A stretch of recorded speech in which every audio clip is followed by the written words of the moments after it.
حدیث ایجوکیشن کے تمام ساتھیوں کو میرا محبت و بڑا سلام۔ عزیز دوستو، آج کا ہمارا موضوع نبی پاک صلی اللہ علیہ وسلم اور ایک چرواہے کے واقعہ پر ہے، اور آخر میں آپ کو ایک ایسی حدیث بتاؤں گا جس کا تعلق آج تک آپ سے نہیں ہوا ہوگا، تو ویڈیو میں آخر تک بنے رہیں۔ بسم اللہ الرحمن الرحیم۔ میرے بدن سے خوشبوئے گلاب آتی ہے، میرے بدن سے خوشبوئے گلاب آتی ہے، میرا گزر آج محمد کی گلی سے ہوا ہے۔ غزوہ خیبر کے موقع پر ایک چرواہا حضرت محمد صلی اللہ علیہ وسلم کی خدمت میں آیا۔ وہ چرواہا یہودیوں کی بکریاں چلایا کرتا تھا۔ اس چرواہے نے جب دیکھا کہ خیبر سے باہر مسلمانوں کا لشکر پڑاؤ ڈالے ہوئے ہے، اس کے دل میں خیال آیا کہ میں ان سے جا کر ملاقات کروں اور دیکھوں یہ مسلمان کیا کہتے ہیں اور کیا کرتے ہیں۔ چنانچہ بکریاں چڑھاتے ہوئے مسلمانوں کے لشکر میں پہنچا اور ان سے پوچھا، تمہارے سردار کہاں ہیں؟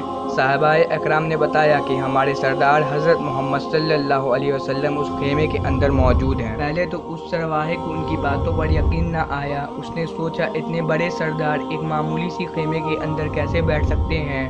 اس کے ذہن کہ آپ اتنے بڑے بادشاہ بڑے ہی شان و شوکت اور ٹھاٹھ بات کے ساتھ رہتے ہوں گے، لیکن وہاں تو کھجور کے پتوں کی چٹائی سے بنا ہوا خیمہ تھا۔ خیر، اس خیمے میں آپ سے ملاقات کے لیے داخل ہوا، آپ صلی اللہ علیہ وسلم سے ملاقات کی۔ عزیز دوستو، اس نے پوچھا کہ آپ کیا پیغام لے کر آئے ہیں اور کس بات کی دعوت دیتے ہیں؟ حضرت محمد صلی اللہ علیہ وسلم نے اس کو سامنے اسلام اور ایمان کی دعوت رکھی اور اسلام کا پیغام دیا۔ اس نے پوچھا، اگر میں اسلام کی دعوت قبول کر لوں تو میرا انجام کیا ہوگا اور کیا رتبہ ہوگا؟ حضرت محمد صلی اللہ علیہ وسلم نے فرمایا، اسلام لانے کے بعد تم ہمارے بھائی بن جاؤ گے اور ہم تمہیں گلے سے لگا لیں گے۔ اس چرواہے نے کہا، آپ مجھ سے مذاق کر رہے ہیں؟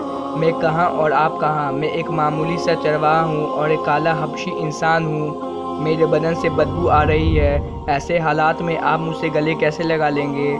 نبی پاک صلی اللہ علیہ وسلم نے فرمایا، ہم تمہیں ضرور گلے سے لگا لیں گے اور تمہارے جسم کی سیاہی کو اللہ تعالیٰ سفیدی سے بدل دے گا، اور اللہ تعالیٰ تمہاری بدن سے نکلنے والی بدبو کو خوشبو میں تبدیل کر دے گا۔ یہ باتیں سن کر وہ فوراً مسلمان ہو گیا اور کلمہ شہادت پڑھ لیا۔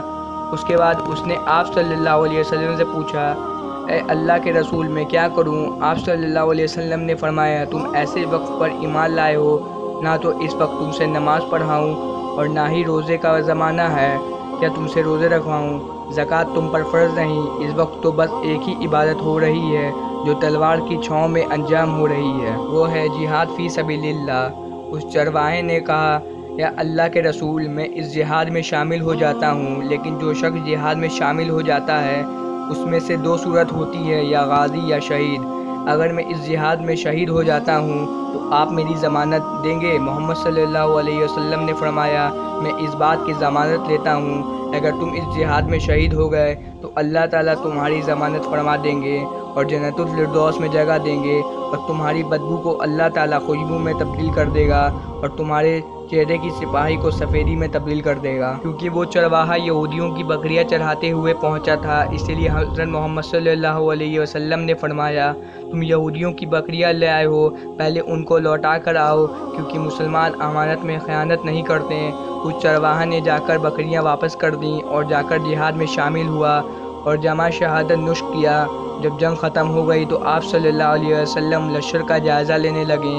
ایک جگہ آپ نے دیکھا صحابہ اکرام کا مجمع اکٹھا ہے۔ جب آپ قریب پہنچے تو آپ نے پوچھا، یہ کیا بات ہے؟ صحابہ اکرام کے جنگ میں جو لوگ شہید ہو گئے ہیں ان میں سے ایک آدمی ایسا بھی ہے جن کو ہم لوگ نہیں جانتے۔ آپ صلی اللہ علیہ وسلم نے فرمایا، مجھے دکھا دو کہ تم اس شخص کو نہیں جانتے، مگر میں اسے جانتا ہوں، یہ وہ چرواہا ہے، یہ وہ بندہ ہے جس نے اللہ کی راہ میں ایک بھی سجدہ نہیں کیا، ایک بھی روزے نہیں رکھے، مگر میں اس بات کی گواہی دیتا ہوں کہ اللہ تعالیٰ نے اس کی بخشش فرما دی ہے اور اس کے لیے اللہ تعالیٰ نے جنت کا وعدہ کیا ہے۔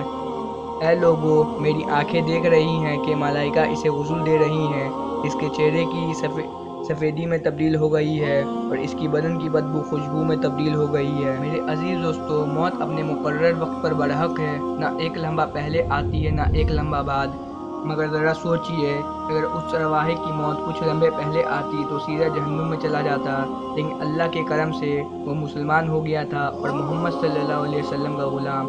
اور آخر میں آپ کو ایک ایسی حدیث بتاتا چلوں کہ محمد صلی اللہ علیہ وسلم نے ایک مرتبہ فرمایا کہ اپنے غلام کو بھائی کی طرف سے پیش آؤ۔ ناظرین، ہماری ویڈیو کا یہ اختتام ہوتا ہے۔ ویڈیو پسند آنے کی صورت میں لائک، شیئر اور چینل کو سبسکرائب کرنا نہ بھولیں۔ ملتے ہیں آپ سے اگلے ویڈیو میں، تب تک کے لیے اللہ حافظ۔